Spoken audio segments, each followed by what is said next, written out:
My husband forgot the past 8 years and now wants a divorce. I've been with my husband, Josh, since we were seniors in high school. We broke up shortly after high school graduation but got back together a year afterwards. We overcame long distance, educational and job difficulties, unplanned pregnancies, medical issues, everything. He is my first everything, and I cannot imagine life without him, but now I have to get used to it. 2 months ago, Josh woke up next to me, shocked. He asked what I was doing on his chest and who I was. He likes to sometimes wake me up saying, "Hey, who's this beautiful lady on my chest?" But this was different, and he wouldn't let me touch him. He started demanding to know where he was and where a woman named Lisa was. I was confused and scared, to say the least. I tried to explain that I'm his wife and that he's home safe.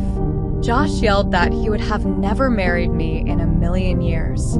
He started running around our house, looking at photos of us, and out of the windows. He refused to let me get too close, so I called his mom, and she talked to him on his phone. He freaked out that I knew his passcode and started wailing about what was going on. I called his therapist, and he was taken to the hospital. He was put on a 5,150 hold, and I had his mom come take him when it was up. When he got home a week later, he accepted that I was his wife, but kept saying us being together was wrong. He didn't go to work for a bit, and I noticed he was obsessively searching for a woman named Lisa, who went to a college he turned down for me. I have never seen this woman, and I wondered if he possibly had an affair in the past. I found messages to a number from him a week later, where he begged Lisa to talk to him, but she said she had no idea who he was. The phone wasn't public, so we must have had it memorized. I asked his mom about it, and she asked him, to which he said, "She's the love of my life." He stopped and was so distraught that he tried to take his own life. He went back to the facility and was evaluated again. I was given options, but I wanted him home, so he was prescribed some medication. His sister stayed with us until he seemed stable, but Josh would act so coldly towards me, asking questions about why we got back together and how upset he was that we were when we broke up originally.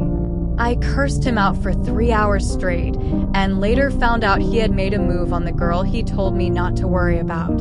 He would say he didn't know how he could love me again after all I said.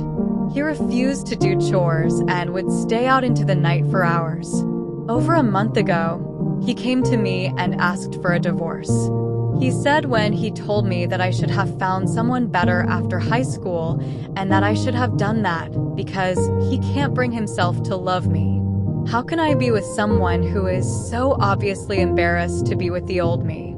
I told him he's not that insecure little boy anymore, and he was the love of my life. He had been publicly embarrassed years ago in regards to me. He used to be insecure that I was too good for him, and that everyone knew that.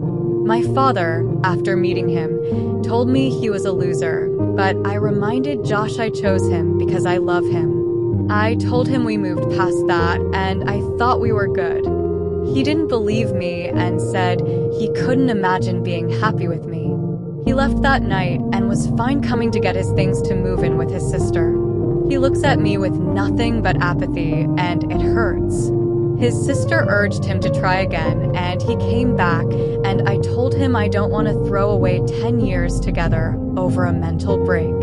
We were both thriving career-wise and had virtually no issues up to this point. We were renovating this very house together. He agreed to try, and we were fine for more than a month. It was like trying to date him again, but everything seemed to be moving in a positive direction. We even slept together, and I thought that was proof things were great. He was so caring and attentive, like I remembered, so I figured he was getting there. He initiated and wouldn't stop telling me how beautiful I was, like he remembered.